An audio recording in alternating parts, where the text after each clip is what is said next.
Valkininkai. Valstybinė įmonė Valkininkų miškų urėdija įsteigta 1939 metais. Valkininkų miškų urėdijos teritorijoje šiandien dienai esančių miškų plotas yra per 48 tūkstančius hektarų. Urėdijoje puikiai tvarkosi miškų urėdas Arvydas Strazdas. Urėdijos šiuo metu vykdo privalomosius darbus. Galbūt kai kam tas yra nelabai aišku, kas tai yra privalomieji darbai. Privalomieji darbai tai yra tokie darbai, kurie reikalingi miškui, sakyčiau. Tai jeigu mes kirtavietę iškirtam, tai ją reikia laiku atsodinti, kad neliktų plynos vietos ir kad augtų ateinančiom kartom miškas. Toliau tą mišką pasodinus reikia jį prižiūrėti, auklėti nuo stelbiančių žolių, lapuočių. Toliau prieš tai, prieš patį pasodinimą, tai yra procesas, kada reikia užsiauginti sodmenis, tai yra reikia turėti medelynus, daigynus, visą tai irgi kainuoja. Tai vat yra viena iš privalomų darbų, tai būtent miškų atkūrimas, tai ką mes iškertam. Taip pat į privalomosius darbus įeina, sakysim, šiuo metu yra miškingumo didinimo programų Lietuvos numatyta, kad miškingumas padidės tam ir ne 1 ir ne 2 procentais, tai yra miškų įveisimas. Šalia to taip pat yra privalomas darbas ir jeigu yra, mes gauname iš rajono savivaldybių perduodamus plotus, kuriuos privalome apsodinti mišku, tai čia yra dar viena iš pusės. Toliau yra keliai. Per valstybinius miškus eina, kartais eina ir privačius, dabar kada daug yra privatizuota miškų, tai keliai tinklas išlieka bendras, tai vat kelių tvarkymas yra. Toliau, kaip mūsų pietrytinėms Lietuvos urėdijoms yra labai aktualu yra priešgaisrinė apsauga. Priešgaisrinė apsauga tai irgi privalomieji darbai, kuriuos mes vykdome už lėšas gautas pardavus medieną. Valstybė šioje vietoje mūsų nieko nefinansuoja, nedotuoja. Jeigu mes iš šitų dalykų atsisakytume arba uždėtume valstybei, tada mes medieną galėtume parduoti pigiau. Galiu pasakyti, kad, pavyzdžiui, Valkininkų miškų urėdijos 2008 metų privalomiesiems darbams yra skiriama 4,5 milijono lėšų. 4,5 milijono lėšų tai yra maždaug apie 50 procentų visų gaunamų pajamų už parduotą medieną. Ir galima skaičiuoti, kad 4,5 milijono, jeigu mes per metus parduosime 72 tūkstančius, tai taip maždaug gaunasi, kad 69 litrai iš už parduotą medieną gautų pinigų nueis būtent šitiems darbams.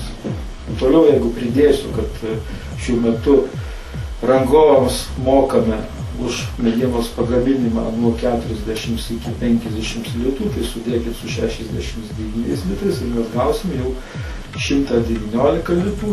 Tai yra praktiškai jau vidutinė pardavimo kaina, kuriai esant mažesnį, praktiškai urėdija jau galėtų neturėti dalies lėšų būtent privalomiesiems darbams. Kadangi rangovų paslaugos ir pačios urėdijos medienos ruošos paslaugos jų šiuo metu sumažinti irgi nelabai eina, kadangi buvo paskelbti konkursai ir dirba rangovai pagal sudarytas sutartis ir pagal patvirtintus įkainius, tada belieka tik tai ieškoti rezervų, būtent iš dalies galbūt ir reikėtų mažinti darbuotojams atlyginimus ir taip pat nevykdyti tam tikrų privalomų darbų, bet visa tai yra ekonomika, jinai susideda iš tų skaičių. Įdomus dalykas tie skaičiai, su jais nelabai pasiginčysi. Medienos kietmetrio kaina apie 120-150 litų, o tą kietmetrį pardavus ir atsiskaičius su rangovais, miškininkams lieka seksualus skaičius – 69 litai, o iš jų jeigu smulkiau žiūrėti, 69 litrai privalomiesiems darbams skirti nuo parduoto kietmetrio, kaip susideda, tai aš esu paanalizavęs, sakysim, miškų atkūrimui mes skiriam iš tų pinigų maždaug 17 litų. Eigulių išlaikymui, girininkijų išlaikymui, administravimui yra skiriama šiuo metu 10 litų. Priešgaisrinei apsaugai yra skiriama apie 8 litai. Miškų tvarkymo darbams yra skiriama ten maždaug irgi apie 20 litų. Vat susideda iš visų tų dalykų ir jeigu mes galim, jeigu yra noras verslininkam gauti medieną pigiau, tai prašau, nevykdom tam tikrų darbų ir tada galima, bet aš manau, kad vis tik tai nereikia užmiršti, kad mes dar esame Europos Sąjungoje.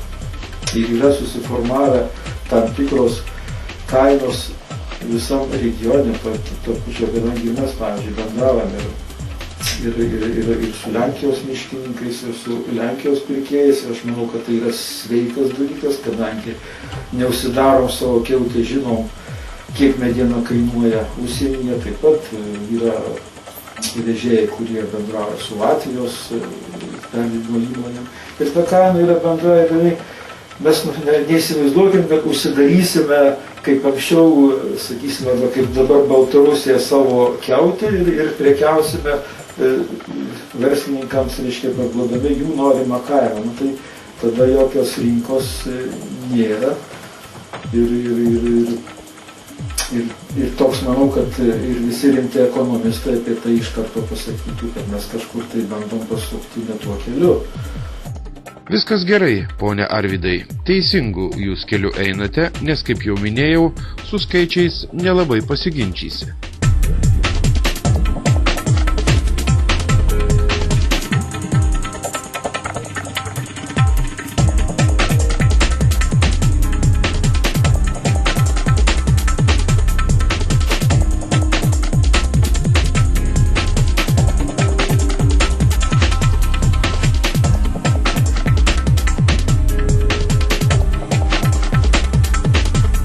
Valkininkų miškų urėdijos urėdas kalbėjo apie privalomuosius miškininkų darbus, na, o jo pavaduotojas apie papildomus, kurie beje irgi nemažai kainuoja. Taip kad didžiojo verslo atstovams teks susitaikyti su mintimi, kad miškininkai kainų tikrai nemažins ir nuostolingai nedirbs. Tokia jau yra Lietuvoje ekonomika. Na, pradedant apie visus papildomus darbus, tai čia ypač aktualus dalykas yra miškų įveisimas, kurių šiais metais mes daug nesuprojektavę, kadangi neturim kur įveisti. Tai tas 40 hektarų numatytas plotas yra palyginus labai mažas ir netitinka visiškai mūsų ankstesnių planų, kad mes turėtume šiuo metu įveisinėti po 120 hektarų maždaug, vykdant vyriausybės programą pakelti miškingumą. Tačiau negaunam iš niekur kitur plotų, tai visus savo lopinėlius, kur dar galima kažką tai paimti, viską baigiam jau sodinti ir ateičiai visai neturėsim praktiškai. Tai tie 40 hektarų, žinoma, jie kainuoja irgi nemažai. Pradžioje metų tikėjomės, kad bus 80 000 tas įveisimas kainuos, bet kadangi čia ta infliacija ir viskas brangsta, tai jau už pusę metų jau mes turime 87 000 išlaidų tam reikalui. Kiek dar iki metų galo bus, dar kažkas, tai trečdalis tos sumos tikriausiai dasidės. Žinoma, prie to įveisimo yra ir toliau sekantys dalykai kaip miško želdinių priežiūra ir apsauga nuo žvėrių. Tai irgi labai aktualu ir sudaro labai didelės sumas. Žinoma, kuo daugiau mes įveisim, tuo didesnės sumos bus. Dabar urėdija tam reikalui skiria 250 000, gal manau tiek ir užteks šiais metais, bet jeigu didės laukų, atsiras iš kažkur, tai nors labai nenori nieks čia duoti, tai tos sumos, aišku, augs. Toliau imant yra labai aktuali priešgaisrinė apsauga.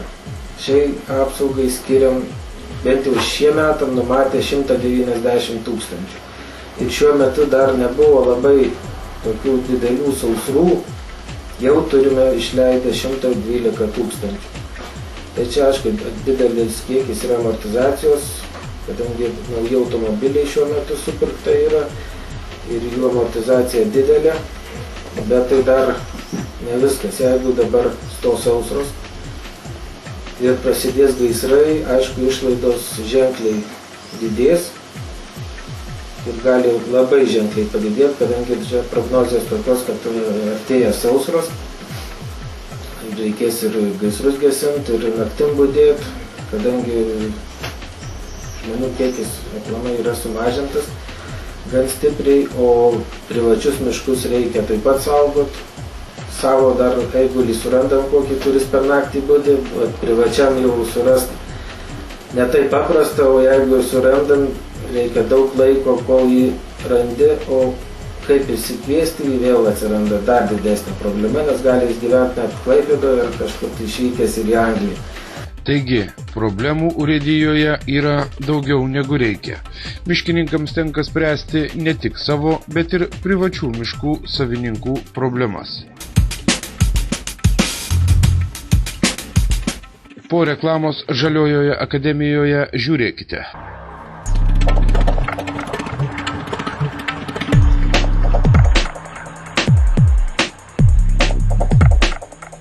Per metus urėdija planuoja pagaminti ir parduoti, aišku, 93 tūkstančius kiekmetrų.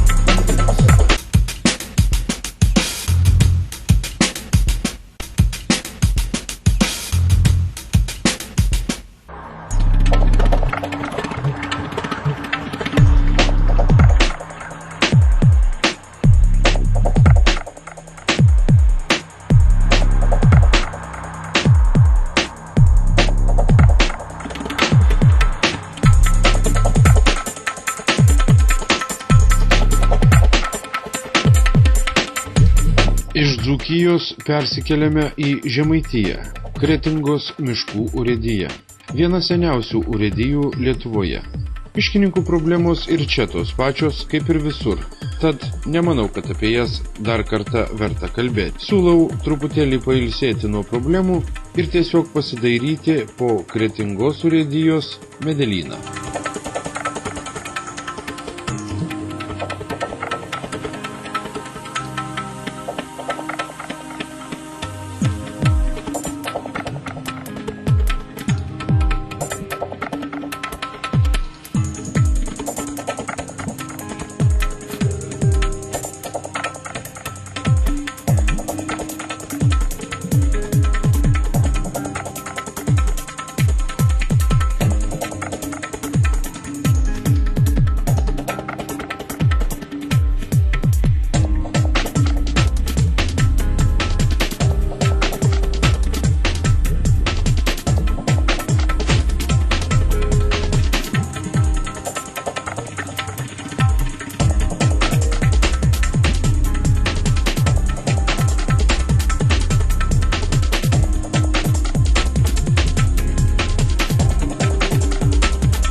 Suprantama, Kretingos miškininkai augina ne tik dekoratyvinius medžius ir iš to gyvena, Nors pasak Medelyno viršininko Leonardo Balčikonio, dekoratyvinių medžių jie parduoda gan daug, nes žmonės dabar tvarkydamiesi savo aplinką privačiose valdose nori gauti nemažus sodinukus, kuriuos reikia 10 metų auginti ir saugoti, o jau didelius medžius. Augina Kretingiškiai ir miško sodmenis. Ir ne tik savo, bet ir aplinkinių rajonų urėdijoms. Ūkininkaujant tokiuose drignose vietose kaip Kretingos urėdija, medienos gamyba yra gan sudėtingas dalykas, nes problematiškai yra pelkėse tą mišką iškirsti, o ir jo kokybė, nekažin kokia. Tačiau miškininkai stengiasi. Per metus urėdija planuoja pagaminti ir parduoti, aišku, 93 000 kietmetrių medienos. Ar tai yra realu, kad jūs visą šitą medieną sugebėsite parduoti? Šiais metais manau, kad nebus visa nupirkta, kadangi jau pirmo pusmečio mūsų rezultatai rodo, kad pagal planuotą kiekį negalėjome parduoti virš 4000 kietmetrių medienos. Ir šiuo metu gamyba yra pristabdyta ir kertame tik tai tokį kiekį, kokį suderinę su pirkėjais, kad jie pirks.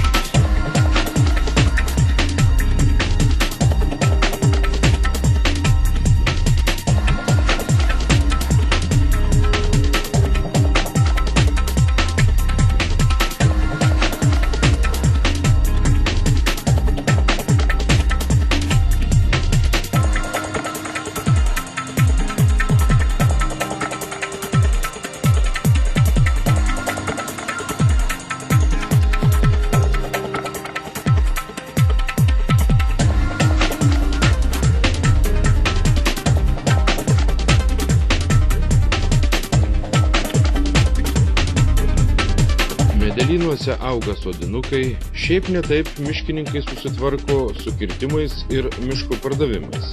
Tačiau nenusimena ir dirba toliau. Dirba ir stengiasi kaip įmanydami tą mišką išsaugoti ateičiai. Stengiasi, kad mes, paprasti asfalto vaikai, turėtumėm kur atvažiuoti, kad turėtumėm kur pailsėti nuo miesto triukšmo. Kad išmokytume savo vaikus ir anūkus pažinti ne tik tulpes ar rožes miesto skveruose, bet ir medžius, paukščius ir galų gale pačią gamtą.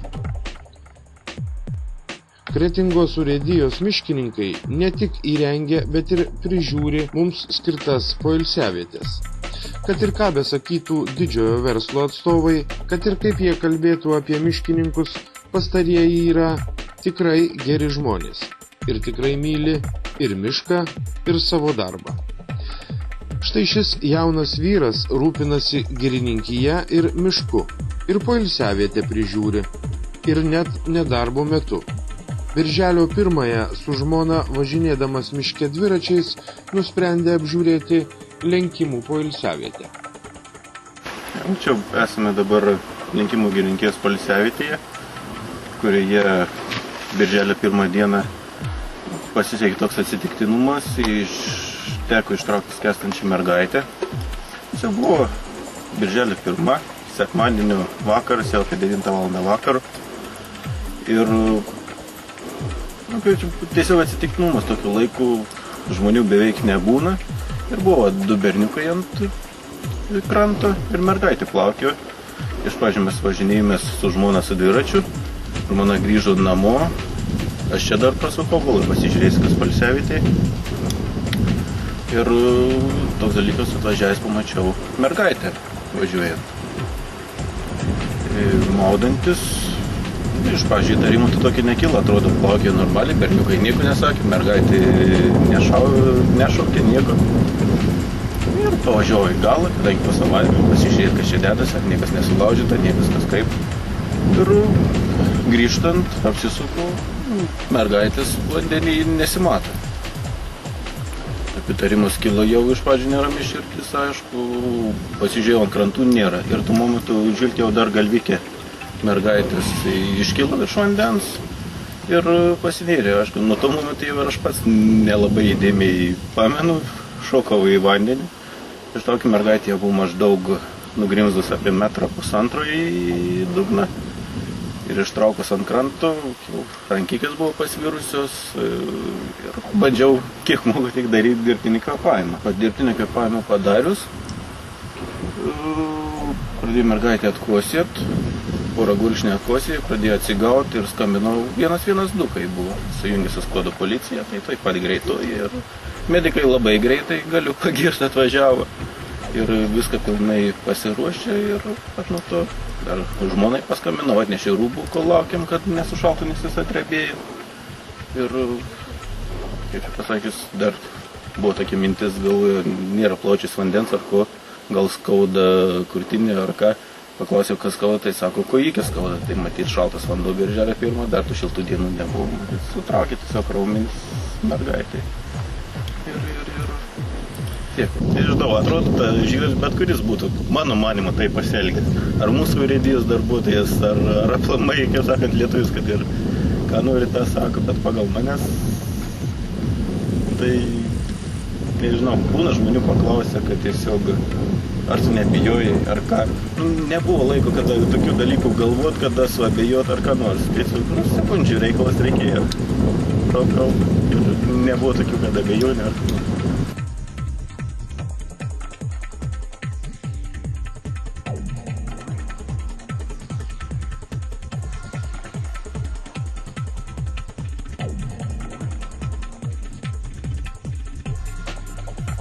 Štai tokie žmonės, tie miškininkai, o žemaičiai ypač.